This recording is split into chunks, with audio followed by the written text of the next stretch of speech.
welcome. I'm glad you're joining me for Express Chair.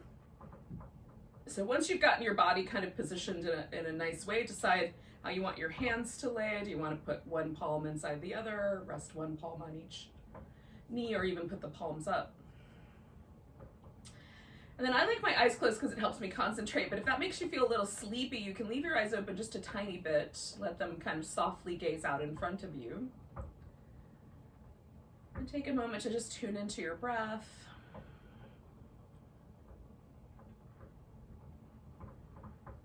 It might be a lunchtime class, or you're doing something like this in the middle of a work day, so just taking a few moments to sort of disconnect from those threads.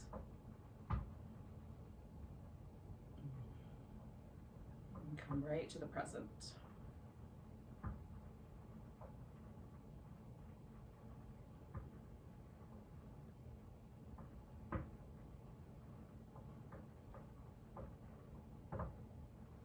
Take a breath deep enough that it feels like a little bit deeper than you would normally breathe.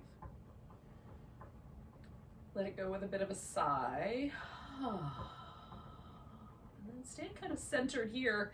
We're going to drop the chin towards the chest, and then see what happens if you let your head sort of roll over one shoulder. Now, for me, there's a nice stretch happening on the opposite side of the neck. If there's a kind of pinchy feeling on the inside curl of the neck, just elevate your head slightly so you're making more of a funnel shape and less of a big flat circle. And then roll it the other direction, see what happens. And again, make whatever little adjustments are appropriate. And then we're just gonna go from one side to the other. So there's two things that I find when I do this. Which muscles in my neck feel tighter? And is one side tighter than the other? And if I feel particularly tight places, like my right side is tighter, I might linger a little longer with those tight places. Just slow down. And then be a little less slow on the side that's not as tight, right? Or with that one little muscle area that's tighter, you might slow down. So let's do two more little patterns all the way from one side to the other. You might even take a moment to notice, does your shoulder try to help you out by lifting up towards your ear? See if you can keep the shoulders relaxed. Okay, so I've done two on each side. I'm going to come back to the middle and let my head float up. And then trying to keep my chin level, I'm just going to look as far around over one shoulder as I can without turning any other body parts, just the head. Turn and look over the opposite shoulder. And just do that a couple times more on each side. And again, I'm just noticing the places where there's tension, where the range of motion stops, however far around it goes.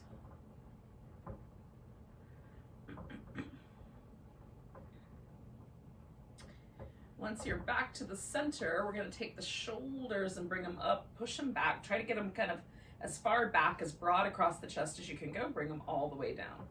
So then we're going to kind of squish them together, bring them up, push them together in the back, and come around. So just squish in the front, squish in the back, make a nice big circle. Two more that direction. Oh, and then when we get to the bottom, we're going to go the opposite way. Trying to get the biggest range of motion you can out of your shoulder blades.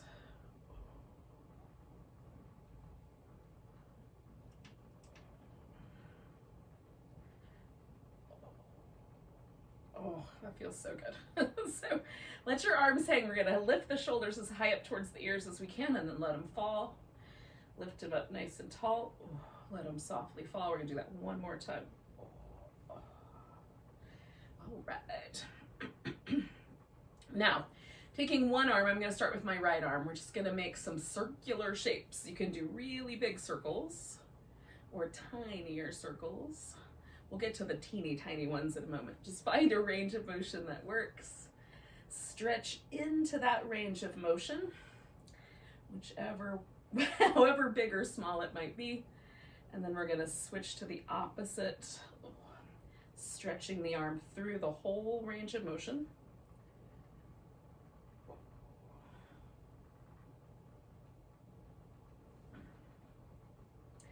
Okay, so then we're gonna come back to the, like, kind of holding the arm as best we can, kind of level with the shoulder, just make a little teeny tiny circle. We're gonna feel the work on the top of the shoulder. And go the other direction. And give that whole arm a little bit of a shake. And then just for a moment, see if there's any difference in the way that arm feels compared to the other arm. Sometimes it feels longer to me. And then choose a range of motion, make a big circle with the opposite arm. And again, we're stretching into that range of motion. So we're reaching out. I'm gonna try not to knock over any plants while I'm at it. One more, go in that direction. And then go the opposite direction.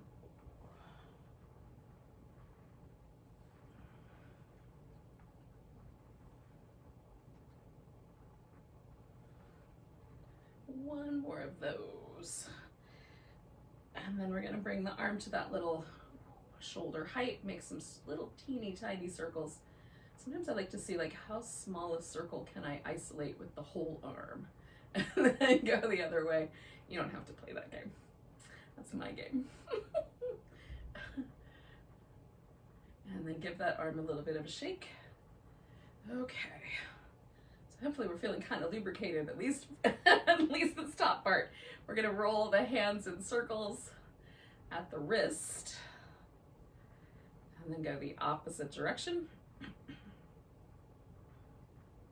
Lace your fingers together, see if you can make kind of a wave pattern. And mostly what I'm interested in is the wrist and the fingers, and kind of moving in a rhythmic way, and then go the other direction if you can do that without thinking about it too much. Don't think about it too much.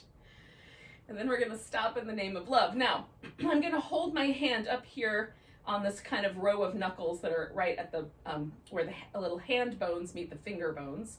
I'm gonna leave my thumb out of it for a reason. So holding on to that part, I'm gonna pull my hand back a bit to try to stretch this bottom part of my forearm.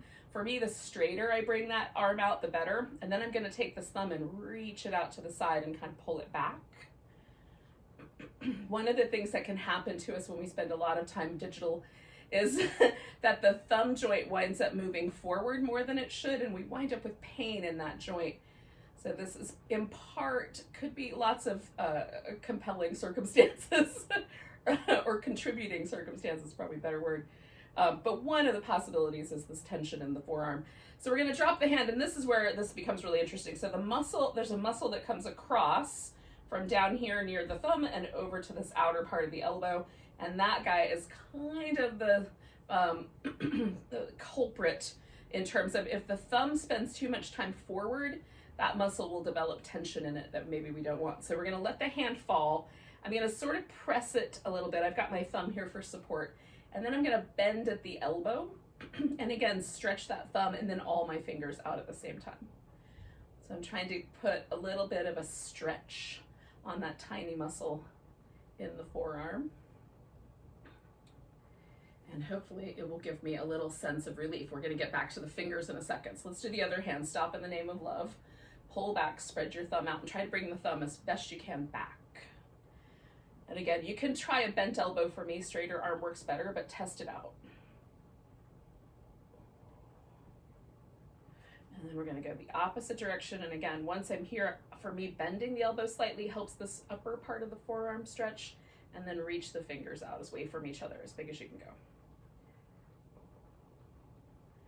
These are not particularly large muscles, so I don't feel a ton of sensation, but I definitely feel a little something. And then let it go, and it might just be because it's tight. So we're gonna stretch the fingers out as big as we can, concentrating on these 3 fingers near the pinky. So from the middle finger to the pinky finger, can you get more room in between? And then squeeze the fingers in nice and tight, make a fist. Stretch them out, getting those 3 outside fingers as big as you can. A little less pressure on the thumb and index finger. And then squeeze them in. And then open them up, and again, just as big as we can get with those outer parts. And then bring them in. And give your wrists and hands a little shake out, so there's a little rhythmic almost sort of bone rattly sensation to that. All right, we may not solve all the world's problems, but maybe we've lubricated the upper body a bit. So we're gonna concentrate on the torso. So we're gonna open the chest, almost like a cobra pose. And maybe if we were on our hands and knees, we would call this cow pose. And then we're gonna round the back like a Halloween cat, draw the navel in, kind of scoop back. So moving the spine to the degree possible through a flexion and an extension. And of course, all the muscles that live around the body, we're trying to get a little movement going. So it doesn't matter how big the range of motion is, just work with what you feel is appropriate. It doesn't cause any pain. So I'm going to do 2 more of these. There's 1 and 2. Now coming back to neutral, I've slid myself a little forward on my chair so that I have an opportunity to take a little wider base. And then we're going to twist a little side to side. Now I call this the washing machine because it's sort of like the agitator in the washing machine, but if you have a front loader, that won't make any sense. Just a little side to side twist. And notice when the point where your hip starts to try to leave the chair, see if you can kind of maintain fairly evenly pressure on both hips. All right, so now I'm gonna pick a direction and just pause the twist in. So I have a possibility to reach around to the outside of this leg. If that feels like it's a little too much, I can press into the inner thigh on this side. You can reach around, grab the chair in the back, if that's even available. Sit up a little taller.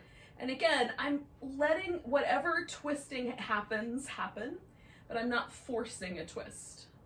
So I'm just trying to kind of pause there. We're gonna maybe turn the head back over the front shoulder. And then try the back shoulder.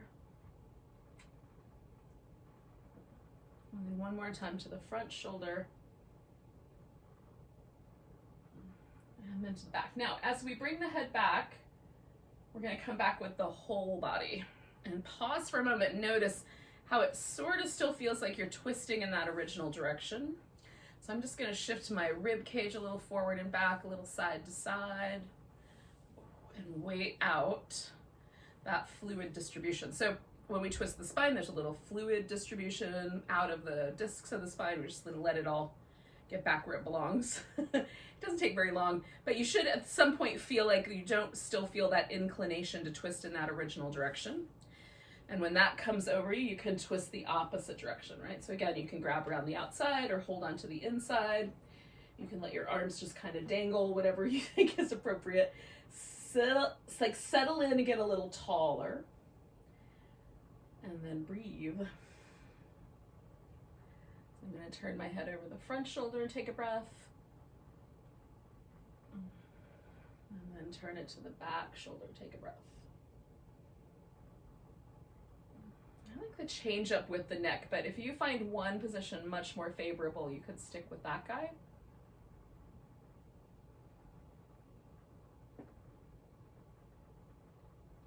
I'm going to do that one more time.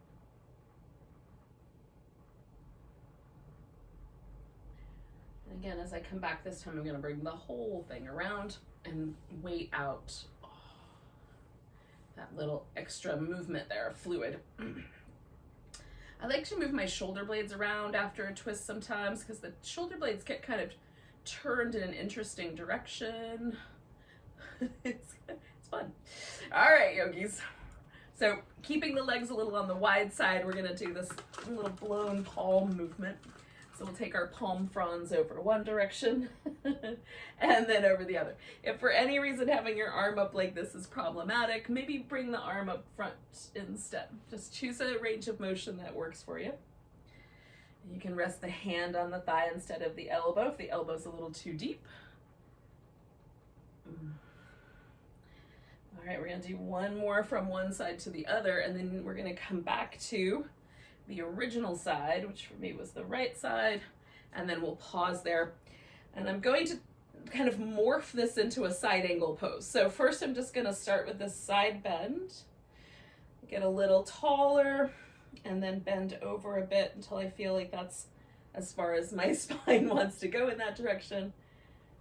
Good. So I'm going to come out of it for a moment. I'm going to stay with this right side, but first I'm going to turn so that my leg is over the edge of the chair. So now this leg is on the side of the chair and it's as close to the knee as I can get it.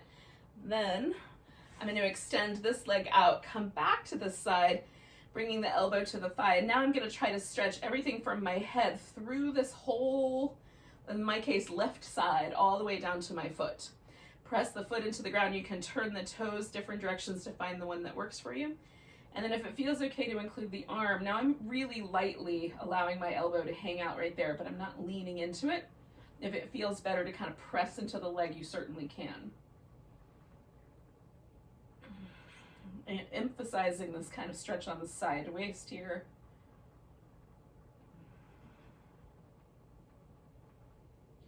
And then I'm going to come back. Now I'm going to turn a little bit. So I'm going to bend this back knee, turn so that I'm facing all the way sideways on the chair. And then I'm just going to slide that leg back till I have a stretch right here at the front of my hip. The knee might be all the way straight, right? The leg might be a little bit bent, whatever's going to work out best for you. And then we'll take our little side bend towards the back of the chair. So you can lean your arm onto the seat or onto the back of the chair as you like. And again, for me, this now feels a little bit different. I can rotate slightly forward. So it's in the same kind of area, but just a little bit different. When you're ready, we're going to bring everything back around to the center. And pause for a moment. I'm going to get back to the closer to the edge, legs in a V, and just check in.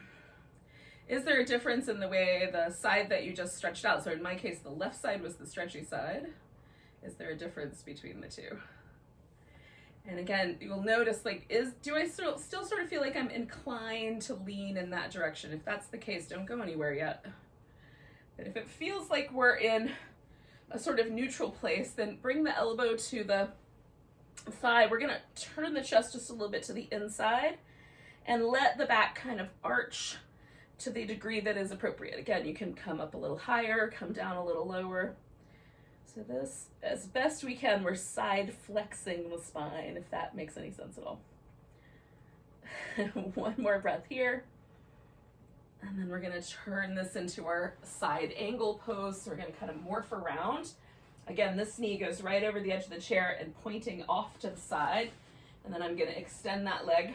However the foot wants to rest is fine. This is now my emphasis, is this front side.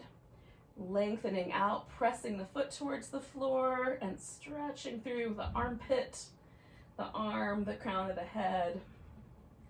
Again, I've got a light rest here just for the sake of balance and, you know, it's convenient. If you want to put your hand somewhere else, you can.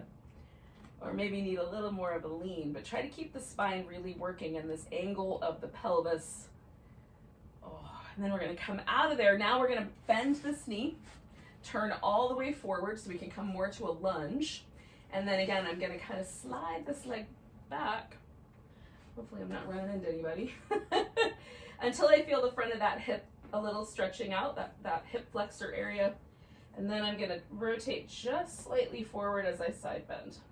So that I'm giving this hip flexor area all of my attention. And then there's other places that get along with it. They're all friends. Everything in the back is responding for sure. And 2 more breaths. And then I'm gonna, again, kind of unpack this whole thing. Bring the leg forward, turn around. Okay. I have to check for roaming critters. And then find the center point. So again, I'm back to that sort of V shape. And see how it went. So did it go in a good direction? Do you feel sense that both sides are a little closer to even? Is there a pleasantness? If there's any places that feel pinchy or tender, then we learn from the practice, right? We take it a little easier on those guys next time. So I'm gonna slide back so I can extend my leg, and then we're gonna spin one foot in little circles. So we're gonna get to that ankle joint, and then go the opposite direction with the little circles. And then point and flex that foot.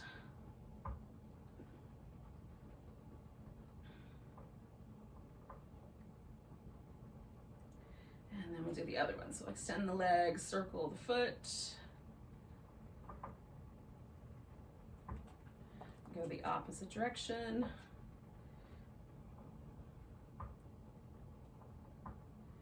And then point and flex. And as I'm doing that, I'm trying to also kind of get some movement in my toes. All right, so we've hit just about everything. So we're gonna do one pose more before we stand up and use the chair for support in a different way. So with the knees a little wide, we're gonna fold forward, and it might be that you stop sort of just a little bit, and we're gonna try to keep the pelvis and the spine kind of moving together.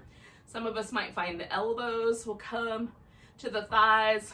Some of us will be able to rotate the pelvis forward far enough that the hands will come to the floor. So you just wanna, like, it doesn't matter where they land. Just bring your pelvis and your spine together into a forward bend. And I'm trying to keep my breastbone lifted and my collarbones a little wide. So having my hands on my thighs is a benefit there. I can kind of use that to create that space. And then there's also this little lovely inner thigh stretch. If I want to emphasize that more, I can draw the legs a little further apart. But again, notice, why would you emphasize it? Make sure it's for a good reason. If you feel something already, you're there. Take one more breath. And then come all the way up. We're gonna come out of the chair so that we can use it to help us balance. We're gonna start though with a downward facing dog. Now, I'm gonna push the chair a little bit to the side here, just have a little bit more room. I like to grab the seat of the chair and come back so there's a little bit more of a slope. If you want it to stay a little higher, turn your chair and grab the back. So now your head stays above the line of your pelvis, right? So you can have a higher version of the downward dog or a little bit lower version of the downward dog. Walk back until it feels like you've got enough space. Hello, pumpkin. And then with my hands resting on the chair, I'm kind of stretching forward through the hands, pulling backward through the hips. Oh, it feels delicious. Take one more breath. Okay, so I'm gonna walk a little forward. I'm gonna try to get my feet right under my hips and my wrist basically right under the shoulder. So holding onto the chair in whatever way. If you wanna have fists on the chair, if you wanna use the back of the chair with your elbow on one side, we can always switch around and do the other side of the chair. So I'm gonna take my right leg back behind me. That might be enough, and then I'm gonna take my left arm out in front. So we're gonna balance in this little spinal balance. Give it a good long stretch. Hug in through the sides of your waist. Beautiful, then we're gonna take that right leg down, left arm down, and we'll try the other side. So try taking the left leg back, reaching the right arm out, and the spinal balance again. Hug in the sides of the waist.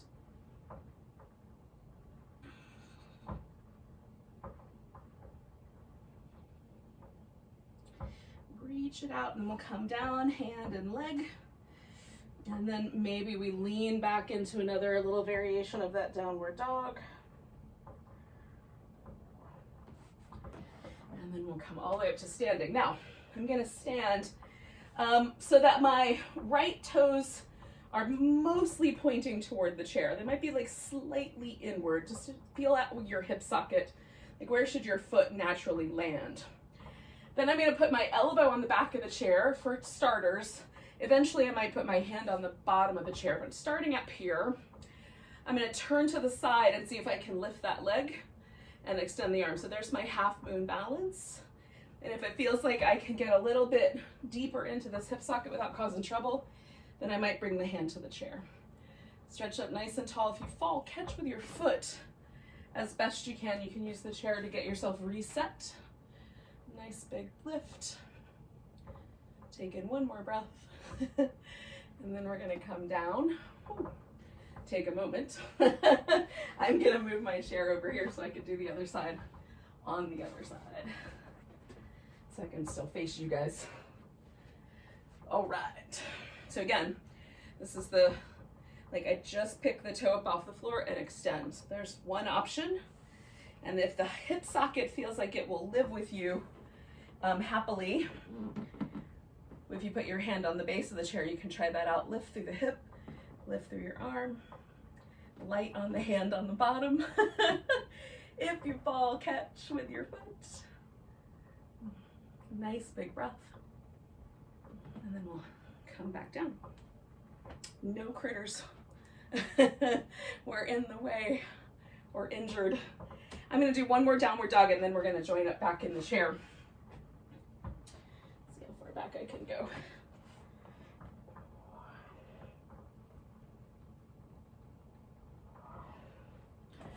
Now,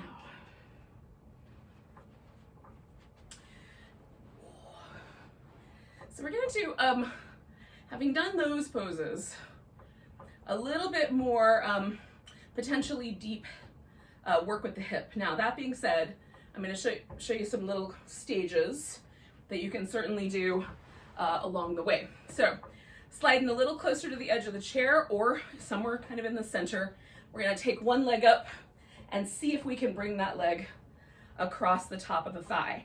So if that doesn't work, then you're going to work with your leg down lower, okay?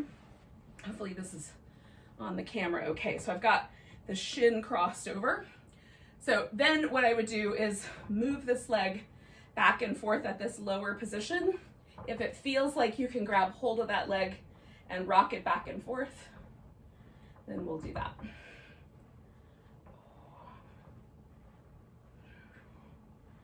And then see if you can settle that shin up on top. Now you can bring it closer to the knee or closer to the ankle. I like somewhere right in the middle. And then sit up nice and tall. See if that's enough sensation in the outer hip that you don't need anymore. If you feel like you don't feel anything in that outer hip, lean forward slightly with your pelvis. Be mindful of your knee though. We're not trying to wreck anything here. Never sacrifice your knee for the glory of a hip movement. Words to live by.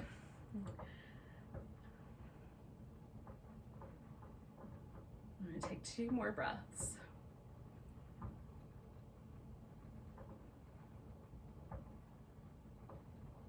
And then leaning back, I'm going to release that leg, give it a little movement. And again, what I may do is simply cross at the ankle and then let that leg sort of get moved in that direction, or if we can, get hold of the leg and lift it, we'll rock it up here.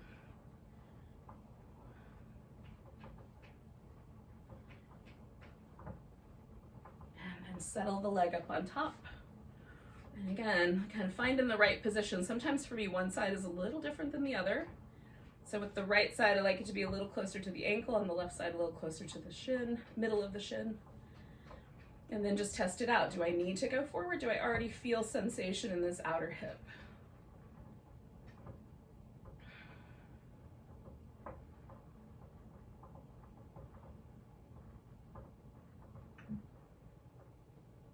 So 2 more breaths.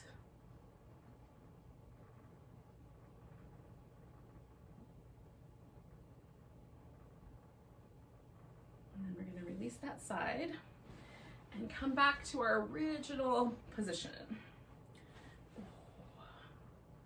Give yourself a little kind of jiggly movement in as many joints as we can get a jiggle in. And then come back to that kind of place where we started with the eyes closed or open just a titch, with the palms resting in some fashion.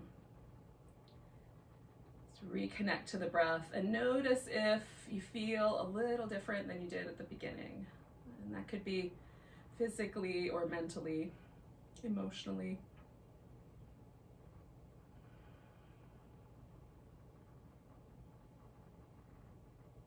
Even taking a short time out just to pay attention to the body is a nice little vacation from other things.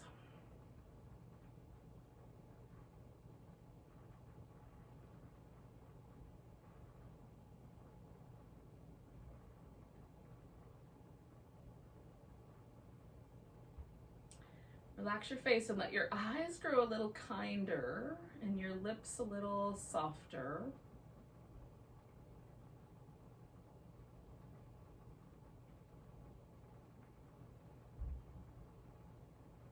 And from that nice soft place, we'll go back out into the world. So let's take a nice big breath together. And a big sigh. Thank you for joining me for chair yoga. Namaste, everyone. Enjoy the rest of your day.